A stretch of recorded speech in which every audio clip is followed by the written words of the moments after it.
Hey everyone, Richard here, Metal Fan, bringing you guys a new 2014 album review, and today we're going to be looking into the 17th full-length studio album from legendary British heavy metal legends Judas Priest.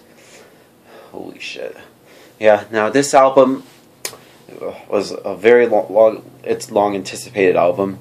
It's their first album in nearly 6 years, and yesterday this album streamed on iTunes, I believe. And I went and checked it out, and holy shit, this album was fucking amazing, pretty amazing. I've waited a long time for this, and this album was definitely worth the wait because this is an album that I'm really looking forward to for 2014, and I'm really glad it finally came out.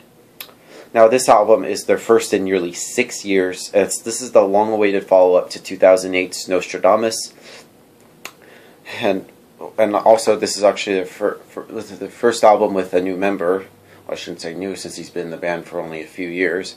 We have their first album with a new guitarist, Richie Faulkner, who had replaced the original guitarist, KK Downing, in 2011. I mean, it sucks that KK is no longer in the band, but Richie's doing a really great job. I feel like him and the other guitarist, Glenn Tipton, both of them can lock on good. Both of them can fucking shred some great guitar solos and great leads. I really love that on this album. It's pretty awesome. And the vocals from Rob Halford, like, his vocals are really great because, hey, he's a metal god. God, you can't say anything bad about him. Then the bass playing on this album, I feel like it's a bit solid. It's a bit audible. And the drumming is really good. I feel like it stands out. And yep, wow, I'm just really excited about this album. I've waited a long time to hear something new from this band. But anyway, let's get into the tracks on this album, shall we? Now, the album opens up with Dragonaut, which is a really awesome way to start off this album. Now, the album starts off with some weird thunderclaps. It's a very thunderous way to start off this album. Get it? And then it just picks up right from there. It's just a really great song, a great way to open up this album. Then we get to the title track of the album, Redeemer of Souls. So now I've already did a track review of that song, and I've said it was pretty good. So yeah, moving on to Halls of Valhalla, which is a really good song. I really love it a lot. It starts off with a little intro scream from Rob, and it's just a really powerful song. Just the chorus just sounds really powerful. I really love that a lot.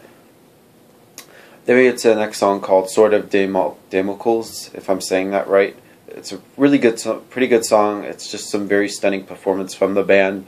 Showcases their abilities. I really love that a lot. Then we get to the next song called March of the Damned, which is a very mid-paced song, and it has a bit of a laid-back vibe to it. Mainly in the vocals, like his vocals sound a bit laid back on this song, and I thought it was pretty interesting. Really love that song a lot.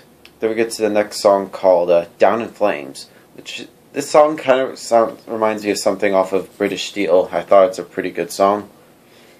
Then we get to Hell and Back, which is a very good song. It has a really cool intro, and I thought it was pretty awesome. Then we get to the next song called Cold Blooded, which is just another mid-paced song, and it just has a very mesmerizing intro. I thought it was a really great song. Then we get to the next song called Metalizer, which is just a very fast song. It just punches you in the face a whole lot, and just has a really killer intro. I really love that song a lot. Then we get to the next song called Crossfire. Now, this song has a bit of an old vibe to it, similar to their older shit. And it also has a bit of a touch of heaviness to it. And it just has and now the lyrics on this song mainly cover about religion and stuff, mainly in today's world. I thought it was a pretty interesting song. So yeah. Then we get to the next song on the album, is called Secrets of the Dead. It has a bit of a dark haunting vibe to it. It's pretty much a darker song on this album. I thought it was a pretty good song. Then we get to the next song called Battle Cry, which is what I consider sort of an epic of the album. It has a very epic feel to it, just powerful. It just takes you on a journey. I thought it's a really great song. Then we get to the final song on the album, Beginning of the End, which ends the album, of course. And it's just a really great way to finish off this album. Just go off with one last hurrah. It's just a very wonderful guitars on that song. I really loved this song a lot. Now, overall, Redeemer of Souls by Judas Priest is a really good album. I really was surprised. I really am impressed about this album. So yeah, if I'm going to give this album a score, I'm going to give this album a solid 8.5 out of 10.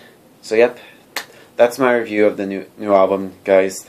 So I'm sorry I haven't made any reviews or any videos for a very long time. I've been really busy with a lot of shit recently, and I had to get my phone fixed. So yeah, anyway, thank you guys for watching. I'll see you guys later. Keep it metal.